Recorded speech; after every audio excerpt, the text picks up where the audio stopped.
Estás escuchando el tercer y último podcast Lobbyistín, lo que nunca te contaron sobre fotoprotección.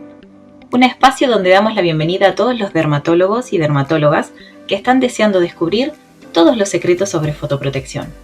Este tercer episodio está también disponible en Spotify y se puede acceder simplemente haciendo clic en el botón de información que aparece en el vídeo. En este último episodio nos vamos a adentrar de lleno en los secretos menos conocidos de los fotoprotectores y descubriréis toda la ciencia que esconden.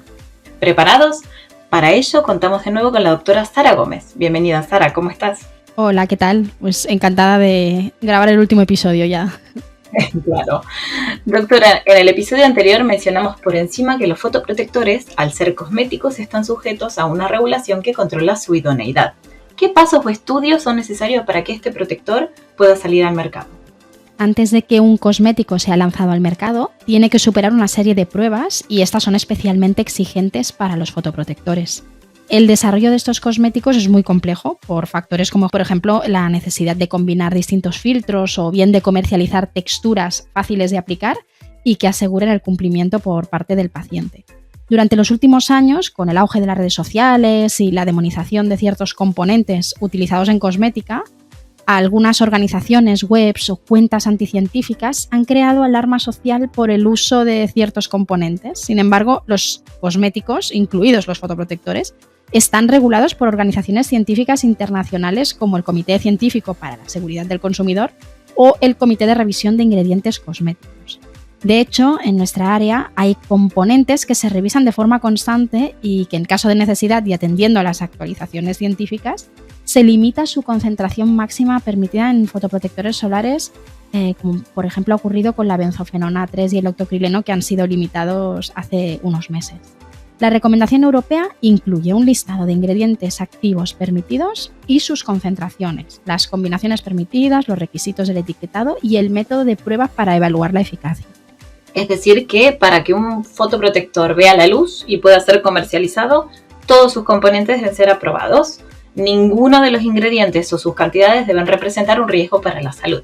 Y esto es importante para desmentir, como me decías, algunos bulos que circulan acerca de algunos ingredientes que han sido cuestionados. Pero imagino que la eficacia como fotoprotector también debe estar confirmada, ¿no es así? Así es, por supuesto. En líneas generales, los productos de protección solar deben cumplir con los requisitos mínimos de eficacia que incluye un FPS superior a 6, un factor de protección UVA mínimo de 1/3 del SPF y una longitud de onda crítica de 370 nanómetros. Además, su eficacia debe estar respaldada adecuadamente por métodos de prueba estandarizados y reproducibles. En todos los casos, debe cumplirse la legislación. Las reivindicaciones deben ser reales y objetivas y no deben crear confusión. Las pruebas deben basarse en metodologías bien diseñadas y bien ejecutadas, estandarizadas, reproducibles y además respetar todas las consideraciones éticas. Claro, esto nos tiene que dar tranquilidad como consumidores. Por supuesto. Anteriormente hablamos acerca de los métodos estandarizados que existen para corroborar la protección reivindicada para cada tipo de radiación. ¿Podemos recordarlos? Claro. En el caso de la radiación ultravioleta, en concreto el UVB, la protección corresponde al factor de protección solar y este valor nos indica el grado de protección frente a la quemadura solar, como ya comentamos. Para evaluar el FPS se realizan pruebas in vivo sobre voluntarios humanos sanos a los que se expone a radiación ultravioleta con un simulador solar de forma controlada, aplicando una cantidad estandarizada de producto de, aquí ya comentamos, de 2 miligramos centímetro cuadrado, y se determina la dosis eritemática mínima en zonas expuestas a radiación solar con y sin fotoprotector. Os recuerdo que esta dosis eritemática mínima es la dosis más pequeña de radiación UVB, que es capaz de producir un enrojecimiento perceptible por el ojo humano. Y el FPS realmente es el cociente multiplicado por 100 entre la dosis eritemática de la piel protegida con un fotoprotector y la dosis eritemática de la piel sin protector. La evaluación del FPS se realiza mediante una norma ISO y al menos en 10 voluntarios. Y además, estas normas se actualizan periódicamente. Un error frecuente es pensar que el valor del FPS hace referencia al tiempo que podemos estar expuestos al sol sin quemarnos, pero esto es una interpretación errónea. En Europa, el grado de protección se clasifica entre baja, media, alta y muy alta y se correlaciona con factores de FPS de entre 6 a 50+. La recomendación puede ser variable en función del fototipo, el índice ultravioleta, la hora del día, la estación del año, pero entre la duda siempre recomendaremos a nuestros pacientes el SPF más alto posible, y eso también va a tener implicaciones en la protección frente al UVA, pero bueno, lo comentaremos más adelante si te parece. Claro, y también hablamos de que la protección aparte se evalúa aplicando cantidades que no son habitualmente las que utilizamos.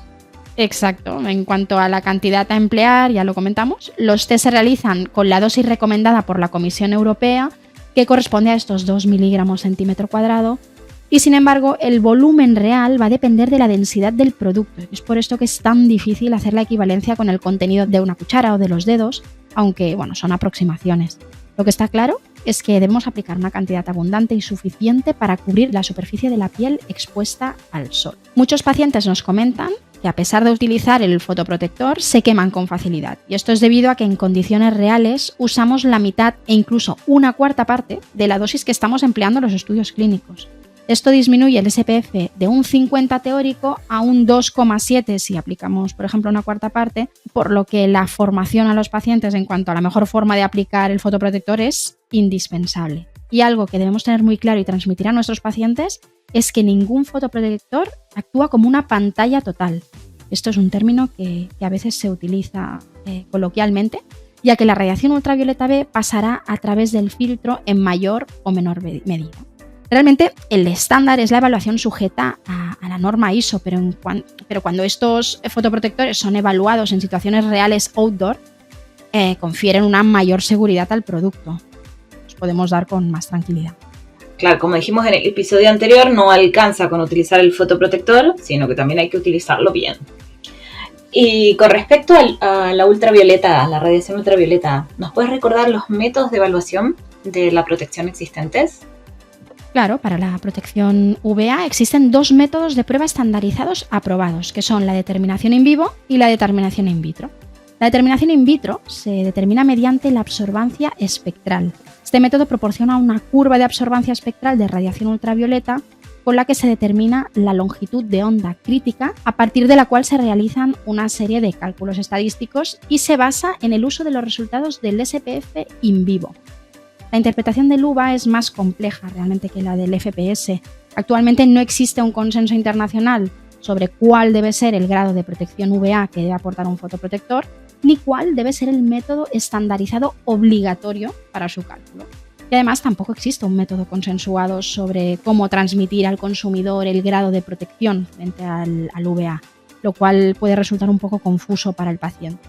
Tenemos claro que debemos fotoprotegernos frente a esta radiación, que recordemos va de 320 a 400 nanómetros, con la intención de prevenir el fotoenvejecimiento, la inmunosupresión y el riesgo de fotosensibilidad. Pero desconocemos el grado de protección necesaria para esta radiación, y que sea preventiva a largo plazo.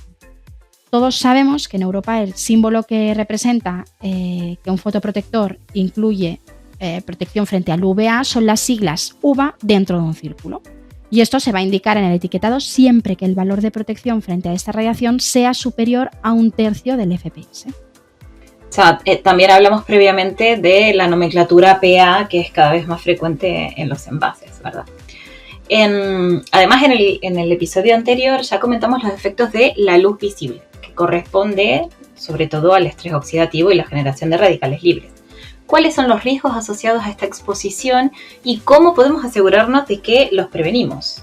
Pues la consecuencia de la exposición a la luz visible es el aumento de riesgo de hiperpigmentación y fotoenvejecimiento a largo plazo. Ya lo comentamos.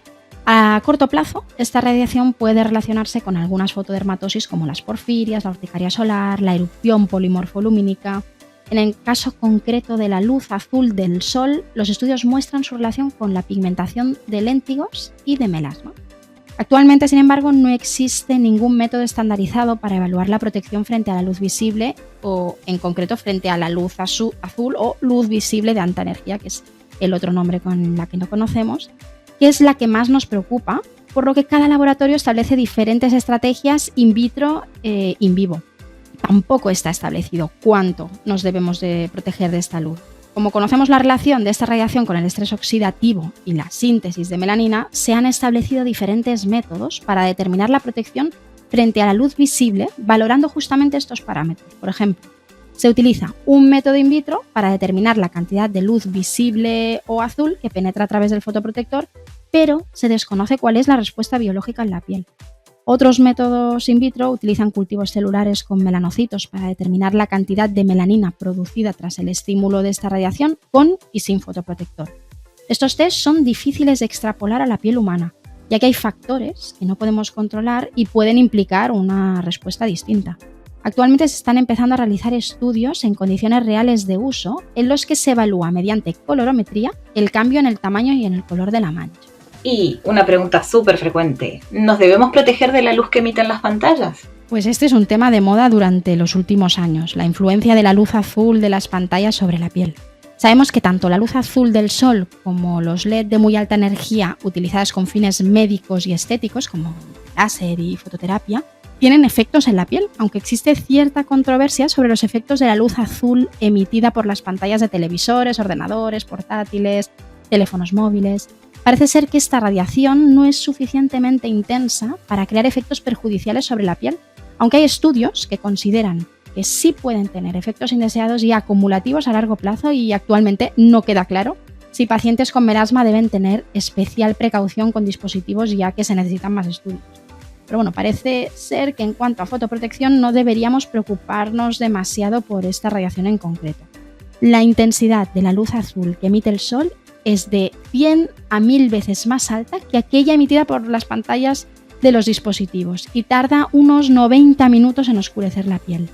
Sin embargo, parece ser que los dispositivos más potentes, tras la exposición continua que acumule la misma energía, sí podrían afectar a la vista. Vale, importante mantenernos actualizados de esto. Finalmente nos queda la radiación infrarroja. ¿Qué nos puedes comentar sobre esta? Pues actualmente no se conocen del todo los efectos biológicos de esta radiación, aunque lo que sí parece claro es que los fotoprotectores deberían ofrecer protección extra frente a esta. Habitualmente se combate con filtros inorgánicos, aunque no existe todavía ninguna metodología estándar para su evaluación. Muy bien, clarísimo. Una de las preocupaciones actuales en cuanto al cuidado de la piel es evitar los efectos nocivos de la polución, y ya comentamos anteriormente que tienen efectos sinérgicos, ¿no?, con la radiación solar. Sobre todo para aquellos que vivimos en entornos urbanos y sabemos que la polución nos afecta por la generación de radicales libres. ¿Cómo podemos saber si los fotoprotectores tienen alguna actividad sobre esto? Pues para valorar el grado de protección antipolución se emplean determinaciones como la evaluación en voluntarios sanos del efecto antiadhesión de las partículas contaminantes a la piel, o bien se realizan estudios in vitro y ex vivo que demuestran la efectividad de activos como por ejemplo antioxidantes, fotoliasas o biopéptidos. Y además se seleccionan texturas hidratantes que eviten la pérdida transepidérmica de agua y a la vez que refuercen la función barrera mediante ingredientes que tengan un efecto film forming que limitan la absorción de las partículas contaminantes. También se estudia el efecto antioxidante de algunos principios y se cuantifica la disminución de las manchas hiperpigmentadas y el tono también mediante colorimetría. Ahora, en los envases se ven reivindicaciones que se refieren a la resistencia al agua o al uso sobre piel húmeda o mojada. ¿Qué nos puedes explicar al respecto? ¿Cómo confirmamos que existe esta protección? Pues actualmente esta evaluación se realiza mediante 2 normas ISO. Se realiza un estudio que se basa en evaluar la resistencia al agua de un producto mediante el cálculo y la comparación del FPS antes de la inmersión de agua y después de un periodo de tiempo determinado de inmersión, según las COLIPA Guidelines. La metodología es exactamente la misma que la descrita para la determinación del SPF, aunque en este caso el producto se aplica por duplicado de manera que una de las zonas es sometida a la inmersión en agua antes de ser expuesta a la radiación y otra no. La resistencia al agua se expresa en porcentaje a partir de la relación entre el FPS obtenido para el producto a probar sin inmersión y el FPS obtenido para ese mismo producto tras inmersión de la superficie experimental. El concepto de resistencia al agua mide la protección frente a la quemadura producida por la radiación UVB mientras permanecemos en el agua. Es importante recordar, como ya dijimos, que el agua no protege la piel de los rayos ultravioleta. De hecho, resistente al agua o water resistant corresponde a una protección de 40 minutos, mientras que muy resistente al agua, very water resistant, corresponde a 80 minutos. Y pasado este tiempo, el producto va perdiendo efecto y va a ser necesario reaplicar. Para poder usar el claim de resistencia al sudor no existe actualmente un método validado, pero por extrapolación en algunos países se reconoce un método similar al realizado con el water resistant, en el cual se sustituye la inmersión en agua por tiempo de permanencia en una sauna. Y luego tenemos el caso de wet skin o la aplicación sobre piel mojada, para la cual tampoco existe una norma estandarizada sobre cómo realizar esta determinación. Pero se considera que la mejor forma de evaluarlo es determinando el FPS en piel mojada, inspirado en otra norma ISO. El procedimiento a seguir es similar a la determinación del FPS, pero aplicando el producto sobre piel mojada. Y para confirmar esta reivindicación, pues se realiza el test en condiciones reales de uso. O sea, lo importante es, ante la duda, reaplicar. Pero también hablamos de que en la fotoprotección pediátrica, uno de los claims que se observa con frecuencia es el de la resistencia a la fricción, ¿verdad? Exacto, y justamente para evaluar esta resistencia a la fricción o al secado con la toalla, tampoco existe un método validado. Como norma o como medida general en los envases de los fotoprotectores se indica o se recomienda reaplicar el producto en caso de sudoración o secado con la toalla. Así que al final va a ser la opción más fácil, tener sentido común. Claro. Ahora me gustaría repasar una serie de claims o reivindicaciones que vemos con frecuencia en los etiquetados. Por ejemplo, y súper importante, es la idoneidad para su uso en pieles grasas. Claro, uno de los problemas clásicos de los fotoprotectores son las texturas, que tienden a ser grasas ya que la mayoría de los filtros son liposolubles. Aunque siempre decimos que los tipos de piel no existen, el estado graso de la piel, por llamarlo de alguna manera, va a dificultar la tolerancia frente a la mayoría de estos productos, que además van a facilitar la aparición de acné cosmético y van a condicionar un mal cumplimiento por parte de nuestros pacientes. Para determinar el potencial comedogénico de los cosméticos y fármacos tópicos, se emplearon durante años modelos animales y se definió un listado extenso de ingredientes con capacidad comedogénica, que son las que en principio deberían evitarse en las formulaciones para no desarrollar este tipo de acné. ¿Pero existe algún método estandarizado para evaluar esto? Lamentablemente no. No existe ningún método estandarizado o escala válida, por lo que se ha establecido una escala comedogénica con la intención de predecir el riesgo de padecer un brote de acné. Esta escala establece un valor numérico a la probabilidad de que un ingrediente obstruya sus poros y clasifica los componentes entre aquellos que no obstruyen los poros hasta aquellos que presentan una probabilidad muy alta de que lo hagan. Aún y así, este concepto es confuso para el consumidor y cada laboratorio tiene su propio listado y además realiza sus propios tests. Para complicar las cosas, sabemos que una fórmula cosmética contiene distintos ingredientes que pueden llegar a ser comedogénicos y es por ello que este valor predictivo desaparece. Y en cuanto a la reivindicación de oil free, ¿qué significa? En la actualidad, para poder indicar que un producto es oil free, según la recomendación de un cierto reglamento de la Comisión Europea, se requieren ciertos criterios, es decir, cumplimiento legal, veracidad, apoyo probatorio, honestidad, justicia. En 2017 se publicó un documento técnico sobre reivindicaciones cosméticas, donde se indicaban las características que debe cumplir una reivindicación libre de, como es por ejemplo el caso del oil free. Pero la realidad es que esta reivindicación es muy difícil de cumplir, pero al menos es un criterio que sabemos que los consumidores van a entender. En la práctica, un producto que manifiesta ser no comedogénico indica que se ha testado en la piel y que ha demostrado que su aplicación no produce comedones. En el test que se suele realizar, que solemos realizar para saberlo, pues se realiza un recuento de comedones antes y tras 28 días de aplicación del producto sobre voluntarios que han sido diagnosticados de piel grasa o de acné. Sabemos lo importante que es que los consumidores entiendan lo que indican los envases, para que puedan elegir el producto adecuado para su piel, ¿no? Aunque lo mejor siempre es consultar al dermatólogo para que nos ayude a elegir cuál es el producto ideal para nuestra situación, y especialmente si hay patologías de base. Y en relación a esto, ¿qué nos puedes decir acerca de las reivindicaciones de uso en pieles sensibles, reactivas, atópicas? Pues en primer lugar, no queda claro qué es la llamada piel sensible, ¿no? Atribuimos este concepto a aquellas pieles especialmente reactivas frente a estímulos externos, como la aplicación de ciertos productos, especialmente en la zona facial, el calor, el frío, los cambios de temperatura, el viento, el agua, tratamientos en la piel o productos de higiene, incluso la fricción con la ropa. Los pacientes con piel sensible refieren sensación desagradable de escozor, de picor, de quemazón, pero podemos incluso no visualizar ningún signo de irritación. Y coloquialmente decimos que, por definición, las pieles atópicas o con rosácea son pieles sensibles.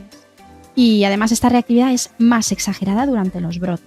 Entonces, para poder utilizar esta reivindicación, estos productos se testan en voluntarios sanos que previamente han sido diagnosticados de piel sensible o reactiva por parte de un dermatólogo. Genial, clarísimo.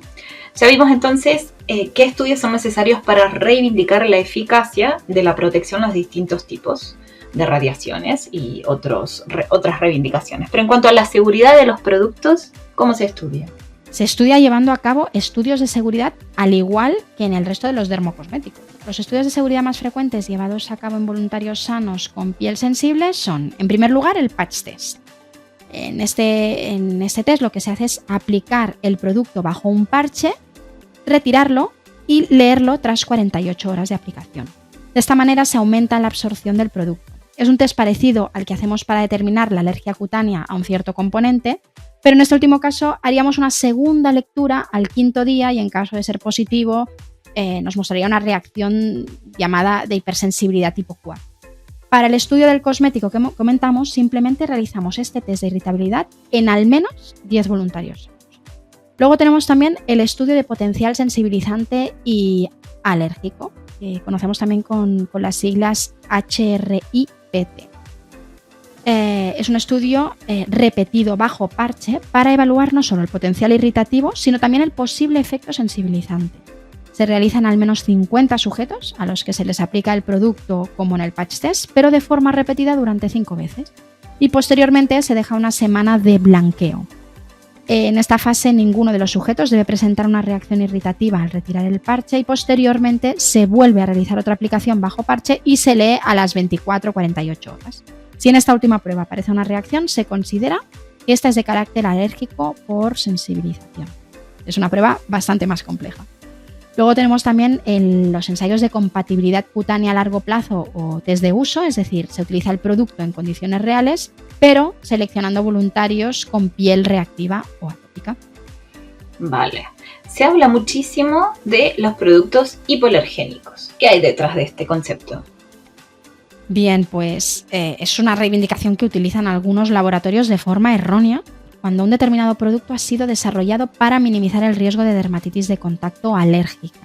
Aunque esto no garantiza la ausencia de riesgo de reacción alérgica, se pretende minimizar su aparición a pesar de que esta reivindicación puede confundir al consumidor, el cual muchas veces asume que no puede tener alergia a un cierto componente de la fórmula. Por eso es más adecuado utilizar el reclamo de formulado para minimizar el riesgo de alergia. Y para ello se seleccionan componentes con bajo riesgo de sensibilización y se realiza este test que comentábamos antes, el HRIPT. Un cosmético de bajo potencial alergénico tiene unas connotaciones distintas a los cosméticos diseñados para disminuir el riesgo de intolerancia a alguno de sus componentes. Es decir, la intolerancia a los cosméticos se produce por irritación o bien por enfermedades cutáneas de base que pueden empeorar tras el uso de un cierto producto. La mala selección de cosméticos en pieles, por ejemplo, con tendencia acnéica, pueden hacer que empeoren o que agraven esta enfermedad. Por ejemplo, si seleccionamos en este caso pues, productos muy oclusivos. O, por ejemplo, la selección de productos con finalidades antienvejecimiento aplicado en pieles atópicas en brote probablemente van a ser mal toleradas, van a provocar eritema, irritación y los pacientes en ocasiones van a asumir que lo que presentan es una alergia. Pero para distinguir una irritación de una alergia es necesaria una valoración por parte del dermatólogo o del alergólogo y la realización de un patch test con los productos sospechosos. E incluso así, a veces vamos a tener que recurrir a un test de uso o a un open test para llegar a un diagnóstico. La mayoría de alergias de contacto a cosméticos en nuestro país se atribuyen a las fragancias y a los conservantes. Existen estos ingredientes que son los sospechosos de siempre, pero realmente uno no puede garantizar que un producto no vaya a tener jamás una reacción. Así es. Otro punto importante es la tolerancia del usuario en cuanto a la capacidad de irritar los ojos. Esto es fundamentalmente importante en los fotoprotectores faciales, ¿verdad? Exacto. Para minimizar el riesgo de que un producto provoque irritabilidad ocular, se seleccionan ingredientes poco irritantes, seguros y de alta tolerancia en mucosa ocular y posteriormente se confirma mediante estudios validados in vitro de irritación ocular para confirmar su seguridad antes de testar en personas. Para finalmente confirmar que el producto no irrita los ojos, se realiza en una segunda fase un test de uso en condiciones normales y posteriormente se realiza una evaluación oftalmológica para controlar los síntomas de picor y de irritación ocular. Otra de las reivindicaciones o reclamos que vemos en el mercado, y me atrevo a decir que cada vez son más frecuentes, son aquellas que reclaman, que dicen no testar en animales, y aquellas que dicen ser fórmulas veganas. Pero hay un poco de trampa detrás, ¿verdad? Sí, es tremendo. Aunque el marketing del miedo y el clean beauty hablan constantemente de cosmética no testada en animales o cruelty free, este concepto efectivamente no tiene ningún sentido en Europa, ya que la legislación europea prohíbe desde el 11 de marzo de 2013 testar en animales ni ingredientes ni productos cosméticos acabados a través de un cierto reglamento de la Comisión Europea. En cuanto al reclamo vegano, desde un punto de vista normativo o regulatorio a nivel internacional, no existe una definición estandarizada de lo que se considera cosmético vegano. Según la Comisión Europea, sería más adecuado utilizar el reclamo Free from Animal Derived Ingredients. Con esto quiero decir que son reclamos que no tienen sentido actualmente, pero que se siguen utilizando como estrategia de venta. Marketing, claro. Y en cuanto a los ingredientes naturales o de origen natural, también son términos bastante confusos. ¿Qué es lo que dicen las regulaciones en cuanto a estas reivindicaciones? Pues la ISO es un organismo internacional que tiene la finalidad de crear normas o estándares para asegurar la calidad, seguridad y eficiencia de productos y servicios. Son las llamadas normas ISO de las que tanto hablamos. Ante la necesidad de unificar terminologías y clasificaciones, nace una cierta ISO que corresponde a la Guía de Definiciones Técnicas para Ingredientes y Productos Naturales y Ecológicos. En esta guía se diferencian dos partes. La primera establece definiciones y caracterización de los ingredientes cosméticos y en la segunda parte se abordan los índices y cálculos necesarios para establecer los índices de ingredientes de origen natural u orgánico de un cosmético. Actualmente, salvo esta norma ISO, no existe en ningún país del mundo una definición oficial de lo que es un producto natural y ecológico. El problema actual con la cosmética de origen natural es que muchas veces el consumidor asume que es más segura e incluso más sostenible, ya que muchas veces estas empresas hacen el llamado greenwashing o lavado verde utilizando, por ejemplo, envases y otras estrategias que nos hacen pensar indirectamente que son más sostenibles y que pues estas empresas parece ser que se preocupan por el medio ambiente. Sin embargo, origen natural no es un criterio de mayor calidad. Solo asegura que este producto tiene el certificado de origen de las materias primas, pero no asegura ni que tenga más efectividad, ni funcionalidad, ni calidad, ni sostenibilidad. Qué importante que esto sea una información que reciba el consumidor. Otro punto, claramente la función principal de un fotoprotector es protegernos de la radiación del sol, pero hoy en día en el mercado vemos que abundan los fotoprotectores multifuncionales, es decir, que además de su función principal, incluyen ingredientes con otras actividades. Todas estas actividades que se les adjudican están idealmente testadas, ¿correcto? Así es. En la mayoría de estos casos se realizan test de eficacia, en lo que se emplean pruebas instrumentales mediante herramientas que permiten medir de forma precisa y objetiva ciertos parámetros de la piel como la hidratación, rugosidad o la elasticidad de la piel. Existen pruebas de evaluación por parte de un experto, habitualmente supervisadas por un médico especialista, que permiten valorar determinados parámetros de la piel en base a escalas estandarizadas, por ejemplo, la escala de Glugó, que evalúa el grado de fotoenvejecimiento, o bien comparando los resultados con un control o con un producto de referencia. Es importante aclarar que el Comité Científico de la Comisión Europea afirma que, a excepción de los productos cosméticos específicos, especialmente destinados a ser utilizados por mujeres embarazadas y cuya seguridad ha sido especialmente evaluada para dicho empleo, las mujeres embarazadas o en periodo de lactancia nunca deben incluirse en las pruebas de confirmación de seguridad. Muy importante esta aclaración. Es decir, que si un producto reivindica una actividad concreta, por ejemplo, ser anti-aging, normalmente realiza estudios que confirman esta actividad. Exacto, para evaluar la eficacia anti-envejecimiento generalmente se consideran signos objetivos que tras el uso continuado, que normalmente son unos 28 días seguidos de un cierto producto, se puede observar una mejoría de los signos. Cada signo asociado al envejecimiento puede evaluarse con un dispositivo concreto.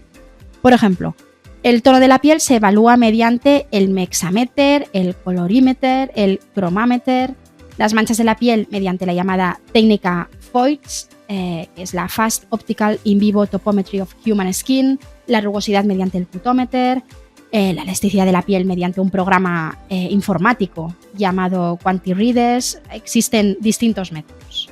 Vale, y para evaluar la capacidad hidratante de un producto, ¿qué estudios son los más empleados? Pues se evalúa el nivel de hidratación de las capas superiores de la epidermis después de una única aplicación o aplicación repetida, comprobando la hidratación antes y después de usar el producto y a lo largo del tiempo mediante un corneómetro. También puede determinarse la pérdida transepidérmica de agua empleando un cierto dispositivo que proporcionará información sobre la integridad de la función de la barrera protectora de la piel, ayudando a establecer el grado de hidratación de esta. Las mediciones se realizan mediante la aplicación de una sonda a la superficie de la piel durante 30 segundos y al contacto se obtiene la tasa de evaporación de agua. Y otro perfil muy concreto y que cada vez abunda más en el mercado son los fotoprotectores con capacidad despigmentante. Y en estos casos, ¿qué estudios se utilizan para confirmar esta actividad? Pues la eficacia despigmentante de un producto se realiza después de aplicaciones repetidas en condiciones normales de uso. Los primeros resultados pueden verse tras 4 semanas de uso y el uso continuado durante 3 meses, en el cual se espera conseguir una mejoría significativa. Además de la apreciación subjetiva por parte del usuario y el empleo de escalas por parte del dermatólogo, se puede evaluar el color de las manchas oscuras mediante medidas colorimétricas realizadas pues, con aquellos dispositivos que comentábamos antes, como el Colorimeter, el Mexameter, antes y después del tratamiento. Gracias, Sara.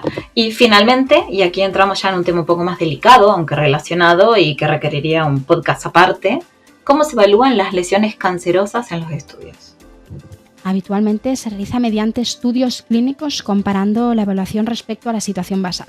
Suele emplearse la evaluación fotográfica o dermatoscopia para ver la evolución, aunque también pueden emplearse la biopsia o tinciones especiales e incluso técnicas sofisticadas como la microscopía con focal de refractancia. Con esta pregunta acabamos el tercer episodio y damos por finalizado el curso Lo que nunca te contaron sobre fotoprotección. Pero por favor, completar el test y acabar el curso en vuestra plataforma de LobbySTEAM. Recordarles que hay una inscripción a la EADV de Berlín en juego y si se responde correctamente a las preguntas finales, puede ser el ganador. Por último, agradecer también a la doctora Sara Gómez por su participación. Muchísimas gracias, Sara. Ha sido un verdadero placer y esperamos que hayan aprendido tanto y que también lo hayáis pasado muy bien. El placer ha sido mío, hemos aprendido todos mucho. Seguro que sí. Nos vemos en la próxima campaña de LobbySTEAM y hasta pronto, Zine Lovers.